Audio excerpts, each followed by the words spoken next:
Chapter 14, Intermission, a bonus chapter.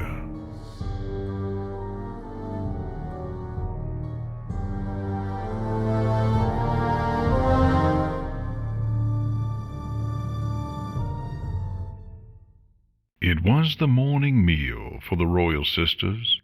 It was the time where the Princess of the Sun was preparing to begin her day, while the Princess of the Night was just about to end hers.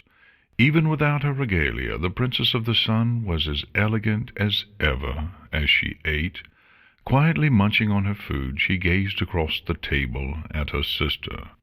Throughout history, and especially after the return of Princess Luna, it was known that the two royal sisters represented opposites. One was the yang to the other's yin. The elder, Celestia, represented the sun and was calm, patient, and reserved. The younger, Luna, represented the moon and was emotional, headstrong, and brash. It was not surprising that Celestia, raiser of the sun, was a morning pony. The younger sister, raiser of the moon, was not a morning pony. Celestia quietly chuckled to herself as she gazed upon her sister.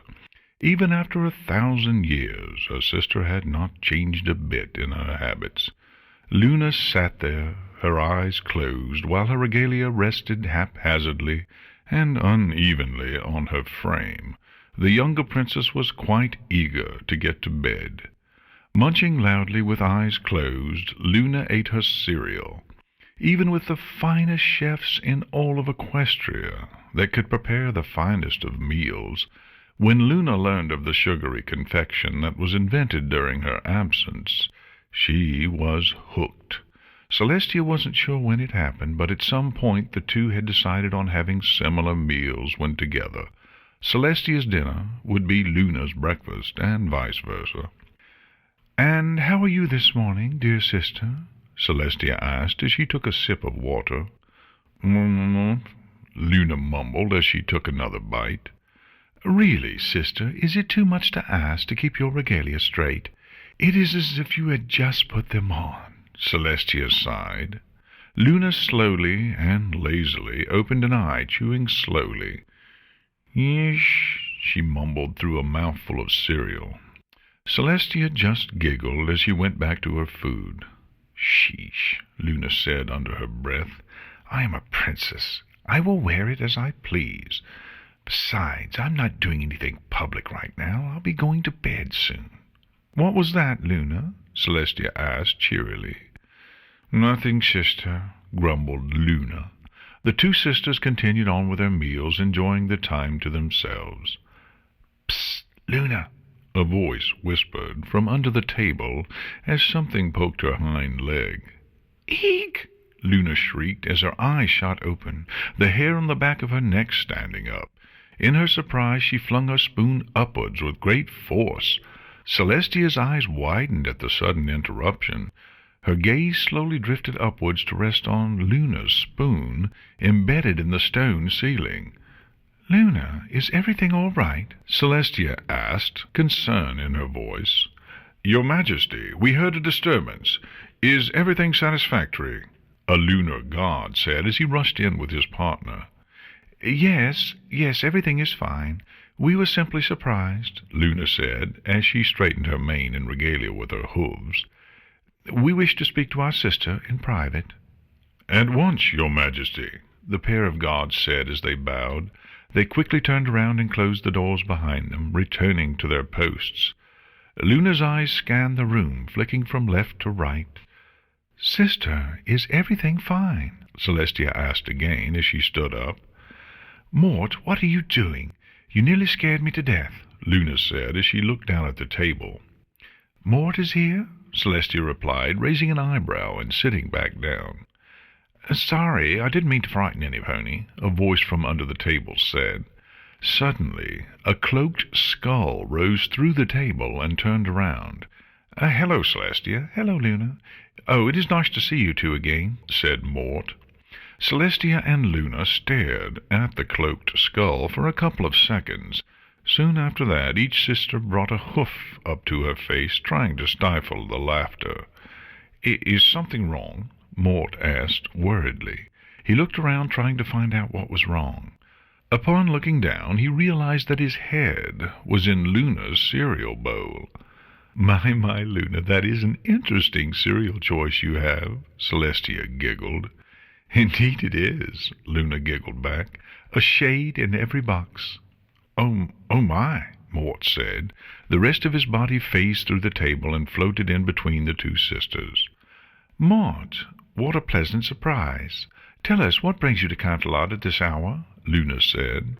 "Oh, well, I actually just came back from a job, and, well, I thought I should tell you first hoof before I leave again," he said. "What happened?" Celestia asked.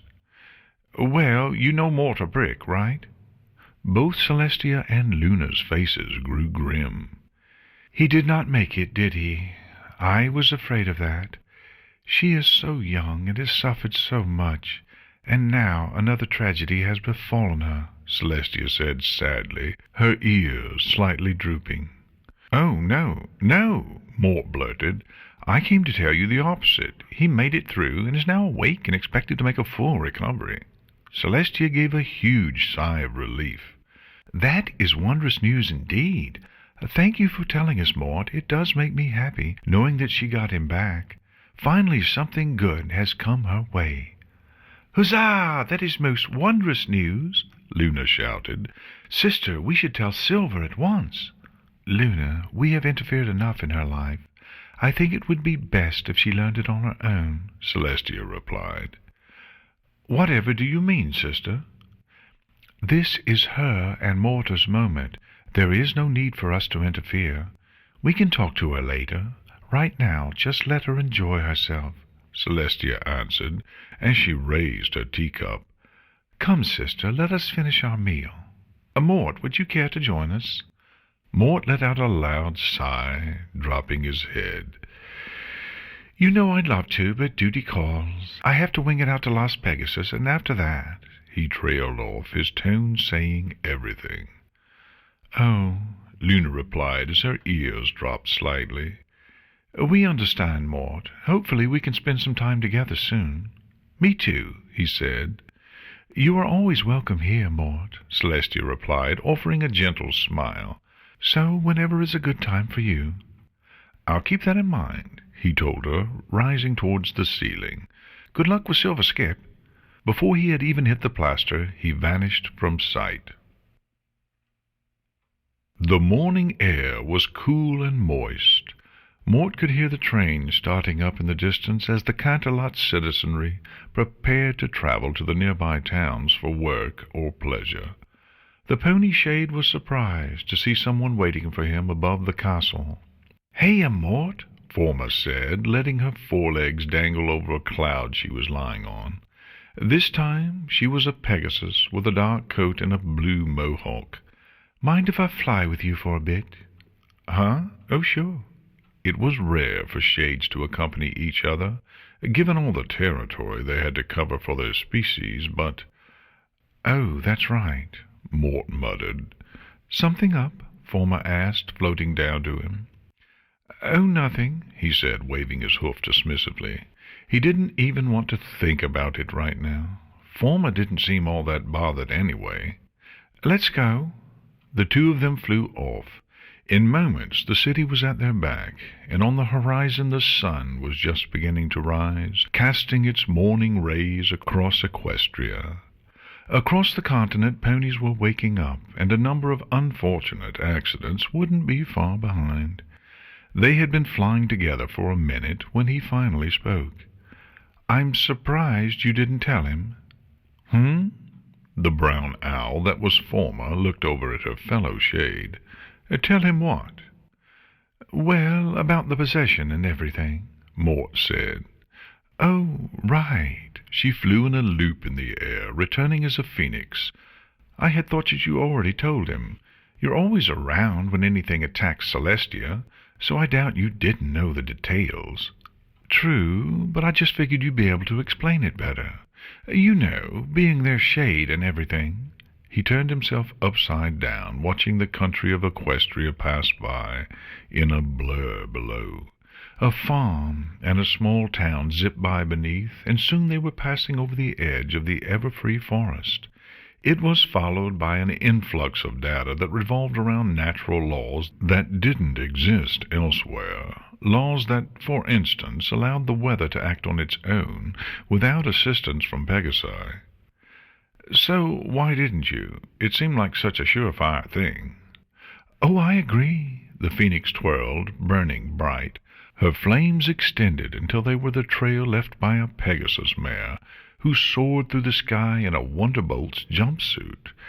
If I told him, he wouldn't have known for certain that Silver Skip, loved him deeply.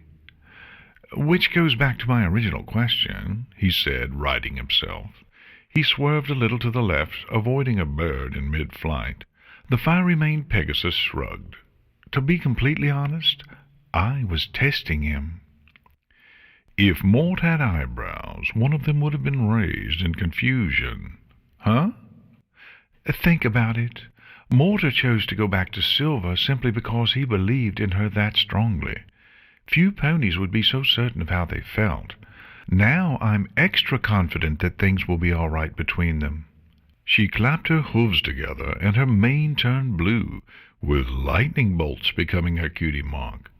Besides, if he still had cold hooves, you would have just told him about the possession and attempted sacrifice anyway. Sacrifice? He said, confused.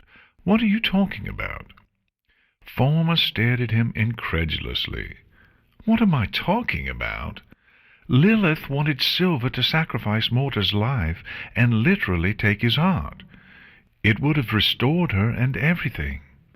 Mort stared at her in horror, his eyes shrinking to pinpricks and jaw hanging open. Former was stunned, her eyes widening and jaw dropping. You really didn't know? No, he exclaimed. This is the first I've heard of it. Why wasn't I informed? Former blinked her eyes slowly. Then she suddenly started to laugh. Her coat turned white, and the blue mane became blonde and frizzy. Former, this isn't funny, Mort said, becoming irritated. A pony came close to getting murdered, and I wasn't even there. Are you sure, Mort? She said, sounding quite happy. Perhaps it was just that the chances of her accepting the offer were smaller than we would have thought. True, she had considered it at the time. There was still a part of her obsessed with revenge against the princesses. Yet in the end it was her heart that prevailed and let her spare him. A glow surrounded her, and flying in the Pegasus's place was now a pink alicorn with a crystal heart for a cutie mark. She'd rather be with Mortar and befriend Celestia and Luna rather than become a full-fledged queen and be alone. True love over absolute power. Isn't that romantic? Oh, well, yeah, I guess it is, he admitted. Truth be told, he had been a little doubtful about Chrysali's reforming, and was half certain he might find himself in front of her after some act of violence on her part. That her best chance of returning to power couldn't even warrant his observation spoke volumes about how much she had changed. It got him thinking about the antagonist in all this. You know, this reminds me, how did it go with Lilith, was it? Yes, she said, her form increasing in size, a black carapace covering her entire body as she took on the form of the giant changeling. I'll admit she was a little difficult. She'd been piggybacking from one changeling queen to another for so many generations, and she was very reluctant to let Silver be. She even threatened to haunt her mortar and their descendants for generations to come. Yikes! Yes, yikes, she sighed, her form shrinking, holes appearing in her hooves and wings as she took the form of Chrysalis. You know, the only thing that was passed down from Lilith to Chrysalis was the stubbornness. Other than that, they were completely different. Lilith was malicious in every sense of the word. Even before I awoke to my sentience, something about her always felt off to me. If I'm to be completely honest, Mort, I think the first emotion I ever felt was envy. Envy? He said, confused. For what? For you, she said, as she transformed into another Pegasus, this one with a white coat and a frizzy blonde mane. Ponies are very kind and sweet, have so many different personalities, and make for good company.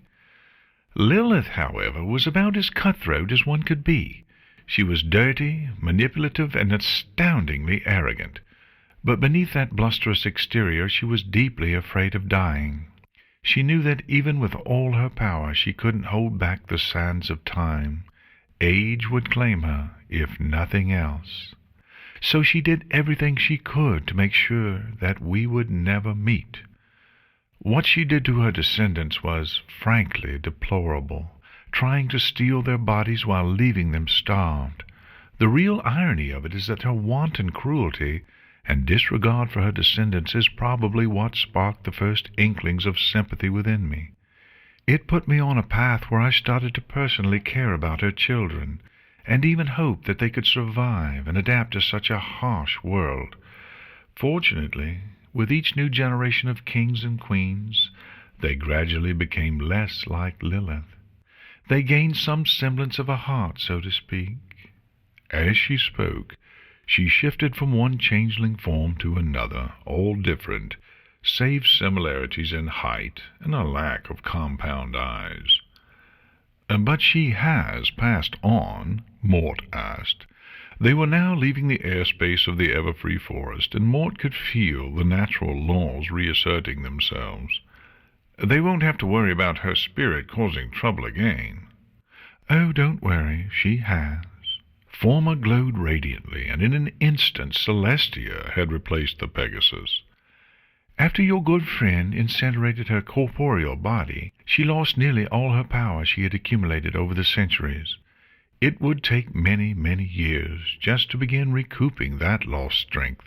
Celestia's form shrank, and she looked like Lilith again, but this time not nearly as opposing.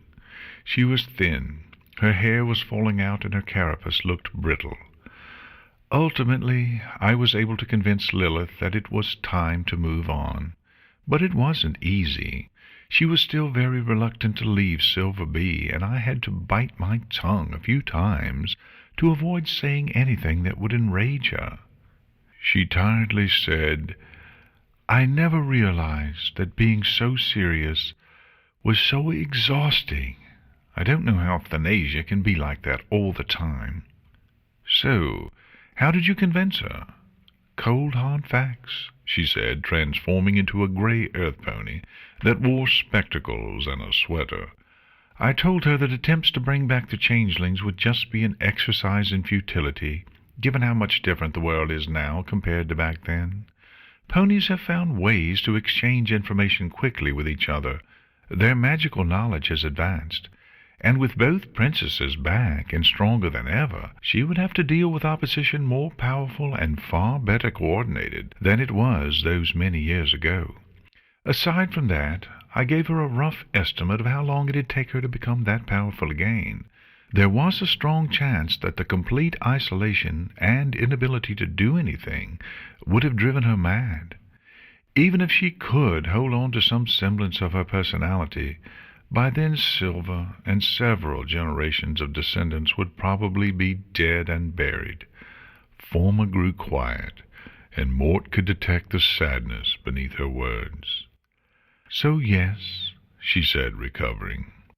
"Any way you looked at it, all that staying here would accomplish would be to hold on to an ambition that could never be fulfilled, and to pursue a revenge that may very well become moot in an instant." When she was confronted with all of that, I'm happy to say that she finally saw reason and decided to pass on. "That's good," Mort said, relieved. "So it's all over then?" "Yes, it's over," she said. Her form started to waver. "The time of the changelings has come to an end. It came sooner than some, but it came all the same." A look of sorrow suddenly crossed her face, and the white-maned pony suddenly shrunk and turned black, losing all semblance of form, until it was an amorphous blob with green eyes. Mort became concerned. She hadn't looked like this in centuries. She was always embarrassed describing how she looked originally, and she'd said she would never go back to such a boring form. "Former, what's wrong?" "Oh, don't you see, Mort? It's over. I'm a changeling shade, and the changelings are finished." She became a pterodactyl. Gone. A dodo bird. Extinct. Mort looked at her sympathetically. That fact had been at the back of his mind ever since he saw Former tonight, but he hadn't dared to bring it up. "Well, I personally think you've been a great shade, Former. I'm sure when a new species pops up—" "I don't want a new species." The dodo was replaced by a small orange Pegasus filly with a purple mane, tears brimming in her eyes. "The changelings were my species. I know they did terrible things, Mort, but I loved them all the same.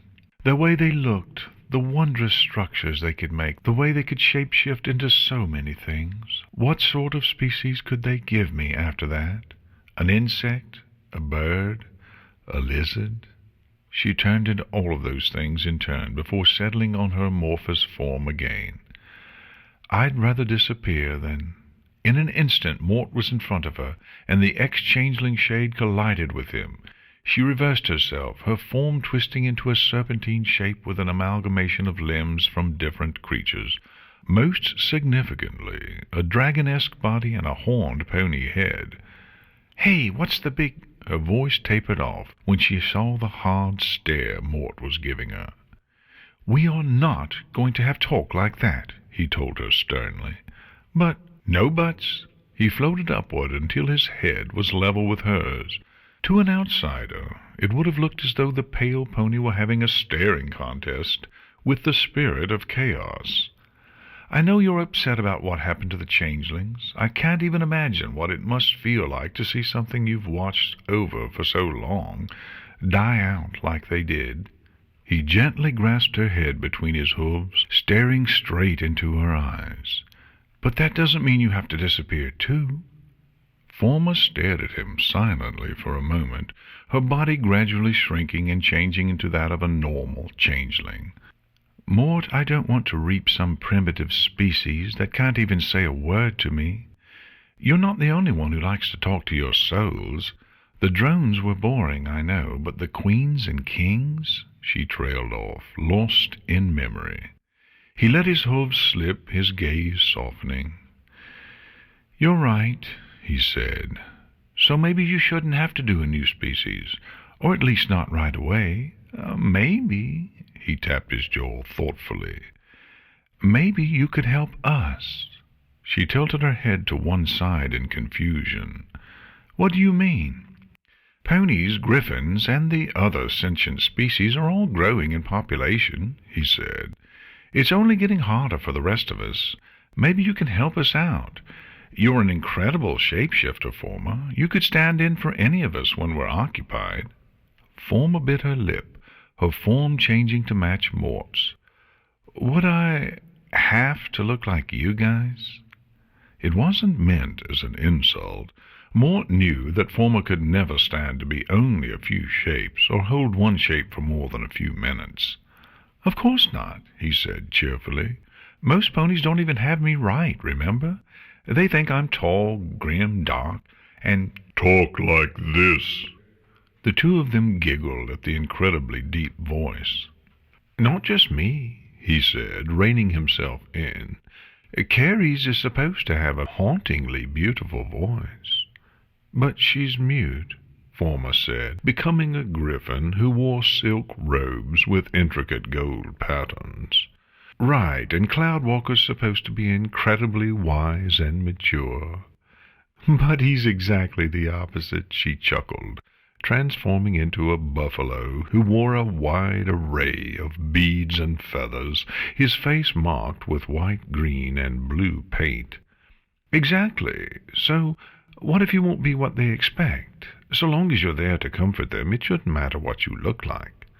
The buffalo smiled, and suddenly transformed into the spitting image of Twilight Sparkle, who squeezed the pony shade in a big hug. "Oh, you're the best big brother anyone could hope for, Mort." For a moment he was stunned. It was so rare for Former to be anything but light-hearted. In the past there had always been some playful jab in her actions and transformations. This time it was entirely sincere. It hadn't occurred to him until now how little they called each other family. He returned her hug, rubbing her back. "Thank you, Former." A minute later the two of them released. In Twilight's place there was now Luna. "So, where to now?"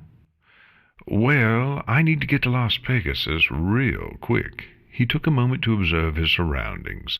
The ground below was devoid of almost all grass, and a quick calculation put the two of them near the edge of the desert.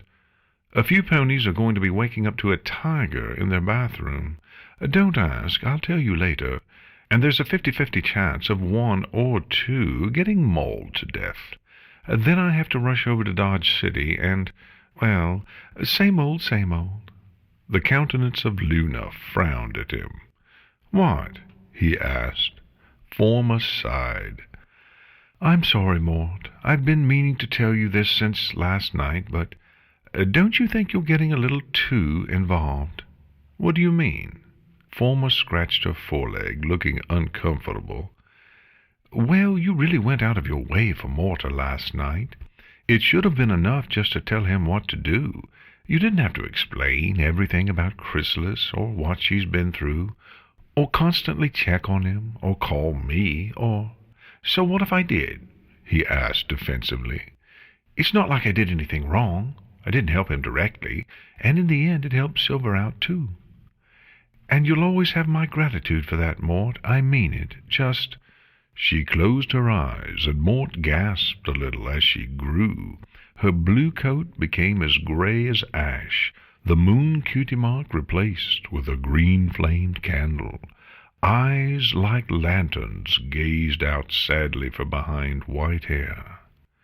"Just remember you're a shade first before anything else, no matter how painful it might be. And it will be painful. I speak from experience." He nodded stiffly at the image of Thanasia, almost disconcerted from hearing such soft and sad words from a normally distant and stoic figure. Thanasia disappeared in a flash, now replaced by a Pegasus mare with a cream-colored coat and a brown mane, sporting the image of a flaming tire on her flank. "Well, I gotta go see the boss now, see what she thinks of your idea," she said, her cheery tone a complete reversal from what it had been a moment ago. "Try not to be late to Dodge City, okay?" Former took off, her form changing several more times before Mort lost her. The pony shade floated there, thinking about what Former had said. It sounded almost like a warning, but he didn't see the point of it. He knew he was a shade before anything else. Really, he should have felt at least a little insulted by the implications. So why did it bother him so much, then? He went on his way to Las Pegasus, soon putting Former's last words to him in the back of his mind. He had a job to do.